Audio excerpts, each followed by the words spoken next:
আমরা ঘুমন্ত অবস্থায় ছিলাম। আমার বেডে আমার দুইটা বাচ্চা, একটা 5 বছরের আর একটা 1 year প্লাস। নূরের গলা ধরে শুয়েছিল ওর বড় বাচ্চাটা, যে বাচ্চাটা আজকে স্তব্ধ হয়ে গেছে। 25শে মার্চের কারো রাত গল্পে বই পড়েছিলাম ছোটবেলায় যখন, ঠিক ওই রাতটা যেন আমার জীবনে নেমে এসেছিল আমার সন্তানদের জন্য। আমাদের ঘরে কোনো কলিং বেল দেওয়া হয়নি, কোনো কিছু না। হঠাৎ করে মেইন দরজা এবং আমাদের রুমের যখন দরজা ভাঙার শব্দ শুনে আমি শুধু ছোট বাচ্চাটাকে দেখে শুধুমাত্র দাঁড়িয়েছিলাম। এর মধ্যে দেখে আমার সামনে এসে অন্ধকার ঘর, অনেকগুলো লোক, তাদেরকে তখন তো আমি চিনতে পারতেছিলাম না। নূর উঠতে পারতেছিল না, বড় বাচ্চাটার গলাটা জড়িয়ে ধরেছিল। এর মধ্যে ওরা ঘরে ঢুকে সর্বোচ্চ মনে হয় 3 থেকে 4 মিনিট হবে। তো বারবার জিজ্ঞেস করতেছিলাম আপনারা কারা। এতটা মানে ভয়ঙ্কর, আমি ওই রাতের বর্ণনা হয়তো আমি দিতে পারতেছি না এই মুহূর্তে। 2 থেকে 3 মিনিটের মধ্যে ওকে নিয়ে যাওয়া হয়। আমি নিজেও শারীরিকভাবে অসুস্থ। ওই দিনই আমি একজন খুবই সাধারণ একজন স্কুল টিচার। আমি শারীরিকভাবেও হয়তো কিছু ব্যক্তিগত কথা থাকে যা কখনো পাবলিকলি বলা যায় না, কিন্তু আজকে আমি বলতে বাধ্য হচ্ছি। 7 মান্থ রানিং আমি প্রেগনেন্ট, আর আমার 2টা বাচ্চা এই জায়গায় থাকে, ওর বাবার কাছেই থাকে। আমি যেহেতু চাকরি করি, ইভেন আবার নিজে অসুস্থ এখন, যার কারণে ওদেরকে ক্যারি করে আমার জব করা সম্ভব হচ্ছিল না। তো বৃহস্পতিবার দিন আমি আমার থেকে যখন ছুটি নিয়ে নিজের ডক্টর দেখানোর জন্য আসি, শুক্রবার দিন এসে আমি নামি। তো আমার বলতে খুব কষ্ট হচ্ছে। তো ডক্টর তো দূরের কথা, মানে আমার ছোট বাচ্চাটাও অসুস্থ। ওর যখন জন্মগতভাবেই ওর হার্টে 2টা PDF এবং এডিনয়েড প্রবলেম আছে, যার কারণে ওর ওয়েট বাড়তেছে না। তো ওর ডাক্তার দেখানো, আমার ডাক্তার দেখানো, দুটোর জন্যই আমি আর আসা। এই জায়গায় ওকে রেখে গেছিলাম। তো সেই ভয়ঙ্কর রাত, ওকে যখন নিজে শুধু আমরা চিৎকার করতেছিলাম যে আপনারা কারা, কেন নিয়ে যাচ্ছেন, তারা কিছুই বলতেছিল না। তোকে নিয়ে যায়, যাওয়ার পরে আমরা কি করব, হতভম্ব। আমাদের বাসার যতগুলো ফোন ছিল সবগুলো ফোন তারা নিয়ে যায়। ইভেন সিকিউরিটি গার্ডের যে নর্মাল ফোন সেটাও তাকে নিয়ে যাওয়া হয় ওই রাতে। তারপর ভোর রাত ওকে নিয়ে যাওয়ার কিছুক্ষণ পরেই আজান দিচ্ছিল। আমি রোডে পাগলের মতো দৌড়াচ্ছিলাম যে কারা নিয়ে যাচ্ছে। সেই 25শে মার্চের রাতের মতো এত ভয়ঙ্কর, এত বীভৎস। আমার মানে কিছু কথা আসলেই বলতে আমার খুব কষ্ট হচ্ছে আজকে। ওরা আমাকে ধরেছিল এমন ভাবে, শুধু আমি জানতে চাচ্ছিলাম যে কেন নিয়ে যাচ্ছে। আবার বাচ্চাটা থর থর করে কান্না করতেছিল, বড় বাচ্চাটা ভয়ে সে কান্না করতে পারতেছিল না। ইভেন ওর সাথে তার আগেও একটা ইনসিডেন্ট আমাদের বাসায় ঘটে গেছিল। মোল্লা নামে যে ছেলেটা ছিল আমাদের বাসায়, তখনও আমাদের দরজা ভেঙে নিয়ে যায়। মানসিকভাবে ও ট্রমা চলে যায়, ওর কথা বলো। আর 5টা সাধারণ বাচ্চার মতো ওর লাইফটা এখন নেই। যাই হোক, তখন নিয়ে যাওয়ার পরে আমরা ডিবি কার্যালয়ে যাই মিন্টু রোডে 7টার দিকে। ও জায়গায় খোঁজ করি যে কারা নিয়ে গেল, যেহেতু প্রশাসন হয়তো নিয়ে গেছে কিনা জানার জন্য ডিবি কার্যালয়ে গেলাম। ওই জায়গা থেকে যেহেতু র্যাবের 2টা গাড়ি ছিল, র্যাব 3-এর, তো তার জন্য র্যাব 3-এ যায়। যখন ওর খোঁজ পাচ্ছিলাম না, তারপর বাধ্য হয়ে নিকটস্থ আমাদের হাতিরঝিল থানায় গেলাম। যেহেতু ওর খোঁজ মানে শুধুই ভয়ে ছিলাম যে আসলে ওকে আমরা ফেরত পাবো কিনা, জানি না, যেভাবে নিয়ে গেছে ওরা। 2বার করে হাতিরঝিল থানা যায়। তারা বলে আমাদের কাছে কোনো তথ্য নেই। যে অনেক সময় কোনো এলাকায় মানে এরকম যদি করা হয় তাহলে নিকটস্থ থানাকে ইনভলভ করা হয়, তাদেরকে জানানো হয়। সো তাদের কাছে বারবার যাওয়া, তারাও কোনো তথ্য দিচ্ছিল না। পাগলের মতো দাঁড়ে দাঁড়ে প্রত্যেকটা প্রশাসনের এসে ঘুরতেছিলাম। তো 20 তারিখ পার হয়ে আমরা 20 তারিখেই আবার কোর্টে, যে অনেক সময় 24 ঘন্টা পরে প্রশাসন নিয়ে গেলে কোর্টে উঠানো হয়। তো ওই দিন তাকে কোর্টে আর উঠানো হয়নি। পরের দিন আবার CMM কোর্টে গেলাম এইভাবে জানতে পারলাম যে কোর্টে উঠানো হবে হয়তো। তো যখন কোর্টে গেলাম, আমি যেহেতু অসুস্থ, একা মুভ করতে পারতেছিলাম না, নূরের ছোট ভাইটি আমার সাথে ছিল। তো ওকেও ওই কোর্ট চত্বর থেকে ওকেও আবার ওরা ধরে নেয়। তো তারপর রাত 8টার দিকে, 21 জুলাই রাত 8টার দিকে ওকে কোর্টে ওঠানো হয়। ওর সাথে আমাদের ফ্যামিলির কারোকে দেখা করতে দেওয়া হয়নি। কি টর্চার করেছিল বা কি হয়েছিল কোথায় কিছুই তখন জানতে পারিনি। আইনজীবীদের মাধ্যমে জানতে পারি যে ওকে যখন কোর্টে উঠানো হয়, ও নিজ মুখে মহামান্য আদালতকে ওর উপরে ওই নিখোঁজ অবস্থায় যে শারীরিকভাবে টর্চার করা হয়েছিল, প্রত্যেকটা নির্যাতনের মানে আঘাতের চিহ্ন সে নিজের টি শার্ট খুলে জজ সাহেবকে দেখিয়েছিলেন। কিন্তু তারপরেও তাকে আবার 5 দিনের রিমান্ড মঞ্জুর করে। তো ওকে ওই জায়গা থেকে রিমান্ডে আবার নিয়ে যাওয়া হয়। তো রিমান্ডে নিয়ে যাওয়ার পরে রিমান্ডের 5 দিন অতিবাহিত হওয়ার পরে গতকাল যখন কোর্টে উঠানো হয়, সে এক বিভৎস চিত্র।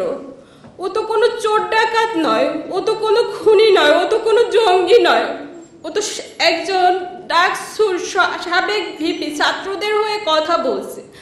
আর এতটুকু তো অধিকার আমাদের সংবিধান আমাদেরকে দিয়েছে।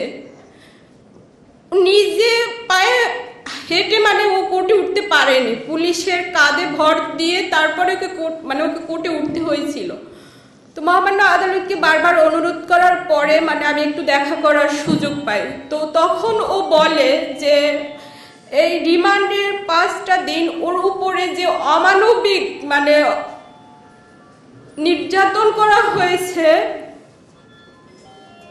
যেটা বলতে আমার মানে একটা মানুষের উপরে এরকম জানোয়ারের মতো, আমি জানি না অন্য কোথাও হয় কিনা। আগে শুনেছি রিমান্ডে নেওয়া হয় জিজ্ঞাসাবাদের জন্য, বাট এতটা ভয়ঙ্কর ভাবে ওর উপরে অত্যাচার করা হয়েছে যেটা বলতে আজকে আমার হয়তো সন্তানদের সামনে, ওরা এখনো জানে না। আমার বাচ্চাটা যখন আমি বের হই বাসা থেকে, বারবারও জিজ্ঞেস করে, মা তুমি বাইরে যাচ্ছ কেন, তুমি আমার বাবাকে নিয়ে আসতেছো না, বাবাকে ফোন দাও। কারণ ওকে ওর বাবাকে ছাড়া ও ঘুমোতে পারে না, ওর বাবার কাছে ও যেহেতু থাকে, ওকে গোসল করায় দেয়, খাইয়ে দেয়। জানে না ও সন্তান হিসেবে কিরকম, হাজবেন্ড হিসেবে কিরকম, বাট ওর সন্তানদের জন্য সর্বোচ্চটুকু ও করে। তো ও যখন বারবার বলে, আমার কাছে জানতে চায়, বাবাকে ফোন দাও, বাবা কেন আসে না, এই উত্তরগুলো আমার কাছে নেই। আমি কি বলবো, এখনো জানে না। ওর সামনে হয়তো আমি এখন বলতেছি ওর বাবা কোথায় আছে, কিভাবে আছে, বলি যে ও হয়তো দেশের বাইরে, ও জানে যে দেশে গেছে, ও আসবে, সে অপেক্ষা করে ও।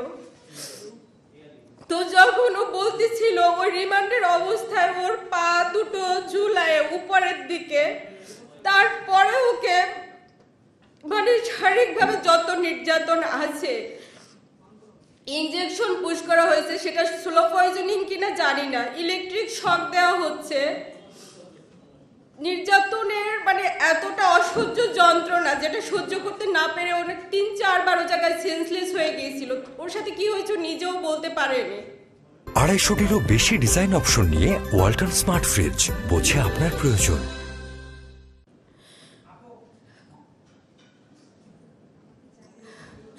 তো তারপরে মহামান্য আদালতকে এটা বলা হয় যে ওকে অন্তত চিকিৎসার মানে একটা মানুষ এতটা শারীরিকভাবে নির্যাতন, তো ওই জায়গাটায় ভয় পাচ্ছি যে আমার স্বামীকে অন্তত এই জায়গাটা একটু চিকিৎসার ব্যবস্থা করে দেওয়া হয়, ও যেন সুচিকিৎসাটা পায়।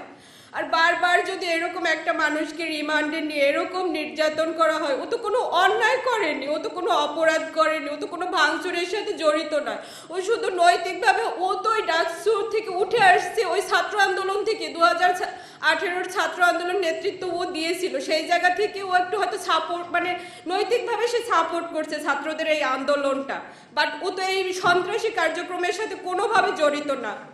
বাট ওকে বারবার ওই জায়গায় স্বীকারোক্তি নেওয়ার চেষ্টা করা হচ্ছে যে ও এইগুলার সাথে জড়িত, মানে মিথ্যা মামলা দিয়ে ওকে বারবার। আর এটার মানে বলা হচ্ছে যে ও নাকি নির্বাচনে যায়নি কেন, ও কেন বিভিন্ন দেশে বিভিন্ন অ্যাম্বাসিতে যায়, যেহেতু ও এক ডাকসু সাবেক ভিপি আর একটা দলের প্রধান হিসেবে বিভিন্ন রাজনৈতিক দল, বিরোধী দল, তারা তো প্রত্যেকটা অ্যাম্বাসিতে তাদেরকে ইনভাইট করলে তারা তো যায়, সে জায়গায় মানে করে, এটা তো তার কোনো অপরাধ না।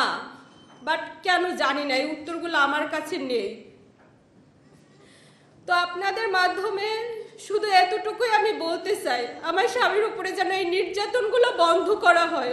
ও তো কোনো অপরাধ মানে, আর আমার সন্তানদের আমার মানে লাইফের এই সময়গুলো যেন কেড়ে নেওয়া না হয়। ওকে যেন মানে আমার সন্তানরা, বিশেষ করে আমার বড় বাচ্চাটা যখন স্কুলে যায়, হয়তো স্কুলে ও জায়গায় ওর ওই যে এর আগে কয়েকটা ঘটনা ওর লাইফে ঘটে গেছে, আর 5টা সাধারণ বাচ্চা যেভাবে বড় হয় ওদেরও তো অধিকার আছে সেই সাধারণভাবে বড় হওয়ার, কিন্তু সেটা তো একটা বাচ্চার বা একটা মানুষের লাইফ থেকে কেড়ে নেওয়ার অধিকার তো কারণ নাই। তাহলে কি এই দেশে জন্মগ্রহণ করাটাই কি আমাদের পাপ হয়ে গেছে?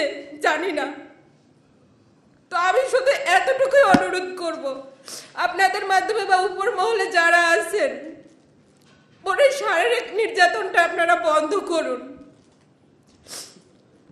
ও যেন রাজনীতি, আমার প্রজা, আমার দরকার নেই, আমার রাজনীতি করতে হবে না, কারণ আমি খুব নিম্ন মধ্যবিত্ত পরিবার থেকে উঠে আসা, নুরও তাই। আমাদের খুব চাওয়া পাওয়ার কিছু নেই। হয়তো নৈতিক জায়গা থেকে ওর মনে হচ্ছে দেশের রাজনীতি মানে, সে জায়গা থেকে কথা বলছে, হয়তো সে কথাটা কি মানে খুব অন্যায় কিছু তো ও বলেনি। তো মিথ্যা এই জিনিসগুলা দিয়ে একটা মানুষের জীবনটাকে, তার পরিবারটাকে ধ্বংস করে দিবেন না আপনারা। আবার ছোট বাচ্চাটা খুবই অসুস্থ, ওর বারবার ট্রিটমেন্ট দরকার হয়, ফলো আপের দরকার হয়।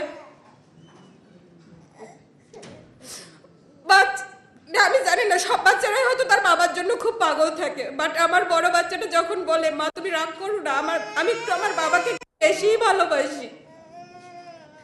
তো এই জিনিসগুলো আমার নিতে খুবই কষ্ট হচ্ছে। ও ঘুমায় না, বাবা কখন আসবে, প্রতিদিন ওর অপেক্ষা, রাত যতটাই হোক খুব রাত জাগে ও ওর বাবার জন্য। বাবা যখন আসবে তখন সে ঘুমাবে বাবার সাথে। তাই আপনাদের কাছে মাধ্যমে শুধু আমার করজোর অনুরোধ, প্রয়োজনে ও রাজনীতি করতে আমার হাজবেন্ডকে আমি দিব না, শুধু আমাদের কাছে ফেরত দেওয়া হোক ওকে। ও তো কোনো অন্যায় করেনি, ও তো কোনো অপরাধ করেনি। এতটুকুই শুধু বলা, ওর শারীরিকভাবে যে নির্যাতন করা হচ্ছে, ওর যেন চিকিৎসার ব্যবস্থাটুকু করা হয়, ওকে যেন একটু চিকিৎসা সেবাটা দেওয়া হয়। ওকে বারবার মানে নির্বাচনের ওর মেইন এটাই হচ্ছে, তারা বারবার বলছে যে বারবার তাকে নির্বাচনে নেওয়ার চেষ্টা, বাট সে যায়নি কেন, সে অ্যাম্বাসিতে যায় কেন? সো এই জিনিসগুলোকে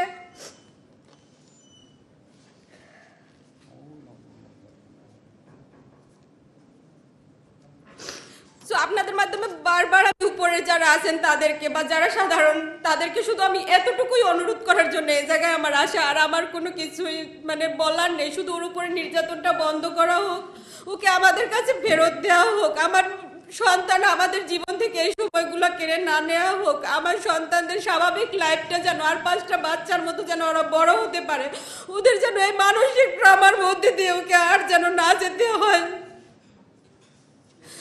আর 5টা বাচ্চার মতো মিশতে পারে না সব, তারপরেও এই সেই মোল্লাকে যখন ধরে নেওয়া হয় ও পুরাই মানে ভেঙে পড়ে। ও পুলিশ দেখলে এতটা ভয় পেত, মানে পুলিশের কাছে যেত না, যদি একটা গাড়ির শব্দ শুনে বাইরে বের হয় সে দৌড়ে চলে আসে। পুলিশ যেন ওর কাছে একটা আতঙ্কের নাম হয়ে দাঁড়িয়েছে। একটা বাচ্চার জন্য যখন একটা পুলিশ সম্পর্কে এইরকম ধারণা নিয়ে সে বড় হবে, স্কুলের টিচাররাও বলে ওরা 5টা বাচ্চার মতো সবার সাথে মিশতে পারে, ওর ভিতরে যে একটা আতঙ্ক ঢুকে গেছে সেটা ও মানে সে জায়গায় তোকে আমি সাইকোলজিক্যাল কাউন্সিলিংও করানোর জন্য আমি ওকে ডক্টর দেখাচ্ছিলাম, তারপরে অনেকটা ইমপ্রুভ হচ্ছিল। এর মধ্যে আবার এই ইনসিডেন্ট, জানি না ওকে আমি আবার স্বাভাবিক লাইফটা ওর ফেরত দিতে পারবো কিনা। তো আপনাদের মাধ্যমে আমি শুধু বারবার অনুরোধ করতেছি আমার হাজবেন্ডের উপরে এই নির্যাতনটা যেন বন্ধ করা হয়, এই নির্যাতনটা শুধু বন্ধ করেন, ওকে আমাদের কাছে আমাদের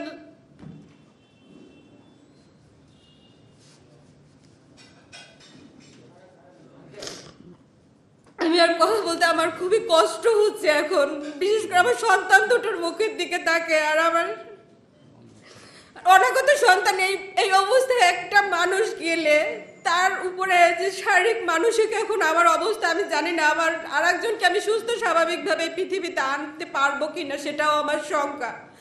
আমার নিজের মানে ডায়াবেটিক্স, হাই লেভেলের ডায়াবেটিক্স, ইনসুলিন নিতে হয়। তো এই দৌড়াদৌড়ি মানে ওকে এখন একটা মানে কোটপাড়ায় যাওয়া বা জেলখানায় যাওয়া একটু খোঁজ নেওয়ার মতো একটা মানুষও আমাদের এখন নেই। ছোট ভাইটা ছিল, ওকেও ধরে নিয়ে যাওয়া হয়েছে যেহেতু। এখন এ সম্পর্কে আমার শ্বশুর নূরের বাবা একটু বলবেন তো আপনার।